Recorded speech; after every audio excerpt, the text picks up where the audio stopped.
Et si la puissance d'un pays se mesurait désormais à ses intelligences artificielles? So mbawko leydi yewtima joni e ƴoƴere tafande ko ɗum leydi kewɗe hono Chine e dowlaɗi dentude Amérique cikki gila golle kutorgal ChatGPT puɗɗi e hitandu junnaji ɗiɗi nogase ɗiɗi poɗodiral mawgal fuɗɗi moni kala ina natna milliarduji kewɗi e ƴoƴere tafande woni iya gam hollude golle mum sakkatiɗe yaltude nde ko DeepSeek ko kutorgal ƴoƴere tafande ngal Chine fewni e ngal jogui sembe hono ChatGPT ni kono ngal ñamata courant kewɗo ɗum battani e Wall Street ko heewi lumoji ballitoji kalis majji kawama holno Chine wawiri bakkodirde e dowlaɗi dentuɗi Amérique. Donald Trump andini e ɓore nde o inniri Stargate ko milliarduji $5 o waɗi e nde e ɓore beela dawlaɗi dentuɗi Amérique ina pawa jungo e ƴoƴere tafande nde woni iya dawlaɗi dentuɗi Amérique ina jogui kadi peeje gam tengtidde sembe mabɓe hadde Chine hebde ko foti wawde fewnirde ƴoƴere tafande ina jeeya e peeje mabɓe ɗum firti ko leltinde habdiɓe mabɓe ɓe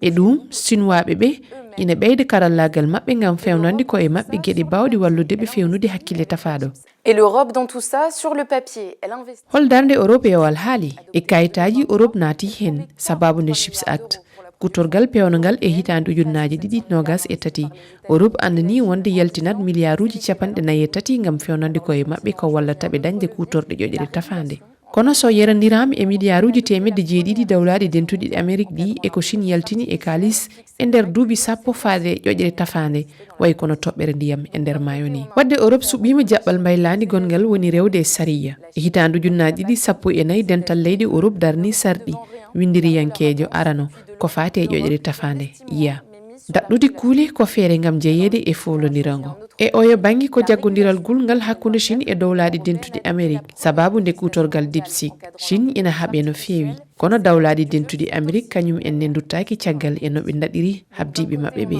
oga banggue Europe yaltinani kalis kewɗo kono ina tugni e rewnude gueɗe ɗe lawol ƴoƴere tafande wona mbawka tan ko kutorgal jimani e nder gurdam yimɓe ɓe ina waɗi yoga nesuji ɗi kutorɗe dawlaɗi dentude Amérique ɗe kollirta kutorɗe Chine ɗe kañum enne won ko ɗe kaɗata yeru ina haɗa yewtude kuule pawnoɗe e dow camen e nder DeepSeek wadde ko woni ɗon ko wona tan haare karallagal kono ko jaggodiral hakkilantagal pewnitowal janggo aduna o. Une guerre technologique, mais bel et bien un affrontement idéologique qui façonnera le futur ordre mondial.